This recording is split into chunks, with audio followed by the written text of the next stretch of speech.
عليكم ورحمة الله وبركاته. عاملين ايه؟ يا رب نكون بخير وبصحة وفي احسن حال. علق محامي الفنانة وفاء مكي على تراجع الفنانة ميار الببلاوي عن تصريحاتها اللي بتتعلق ببراءة وفاء من تهمة تعذيب الخادمات. ميار الببلاوي كانت طلعت قبل كده وقالت وفاء استغاثت بيا، وانا قلت لجوزي ان انا هشهد معاها حتى لو هيطلقني، هروح واقول اللي اعرفه، وان البنتين كانوا كويسين لما سابوا بيت وفاء.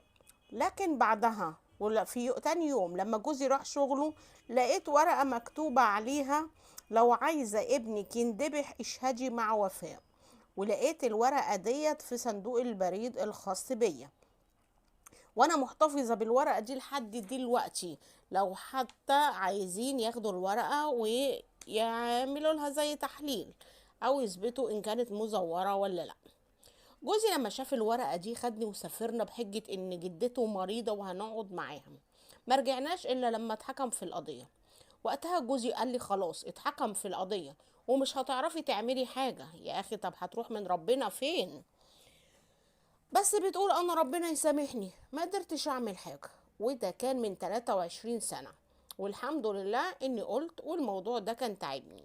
لكن بعد كده وللأسف ميار اتراجعت، ما نعرفش هل اتعرضت لتهديد تاني ولا لأ. قالت بعد كده اللهم لك الحمد، ربنا أظهر الحقيقة من شاهد عيان تاني، وكده أنا كنت بأنب ضميري على الفاضي. انا قلت ان في موقف حصل لكن دوت كنت متحمسة، وكفاية بقى يا وفاء. توجي كلامها الوفاء، ما لقيتيش غيري تدوسي عليه وتمثلي البراءة؟ طب انت كده بتنافقي نفسك يا ميار، ولا عشان انا مش بتاجر بالموضوع ورافضة اتهم باني بجري وراء الترند؟ ميار طلعت بعد ما اشارت لبراءة وفاء وقالت وفاء كدابة، وان هي اللي عذبت الخادمتين، والخادمتين دول جولي بعد ما راحوا عندها ومشيوا من عند وفاء وهم خلصانين، تقصد من التعذيب. كملت وقالت شكوكي انا قلت شكوكي والموقف حصل والحمد لله. الكلام ده خلاص لا هيقدم ولا هيأخر.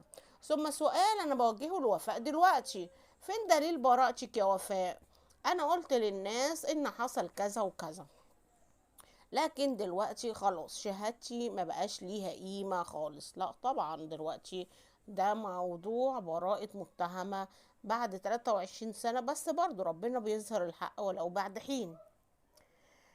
فبتقول ان انا قريت التحقيقات والتقارير وقد ايه انا كنت هبلة. طبعا مش انا يا جماعة اللي هبلة، ده الكلام دوت ميار اللي بتقوله. من جانب تاني اما خدوا رأي اشرف زكي في الموضوع قال انا ما عنديش تعليق على الحاجات دي، والله بلا وجع دماغ، احسن وعمل اللي عليه. لكن وفاء كان ردها على ميار انها كتمت شهادة حق وطالعة بتنفي اللي حصل. بتقول يا جماعة ده فيلم هندي انا مش قده. ميار ضيعت من عمري 23 سنة ومش هيجي قد اللي راح براحتها، لكن انا هقضيها وهي هتعترف بإرادتها. أنا هطلبها للشهادة في المحكمة، وهطلب كمان شهادة هند عاكف. طبعا في الآخر الله أعلم وربنا هيظهر الحق ولو بعد حين. لو عجبك الخبر ياريت ما ننساش ندوس اللايك. والسلام عليكم ورحمة الله وبركاته.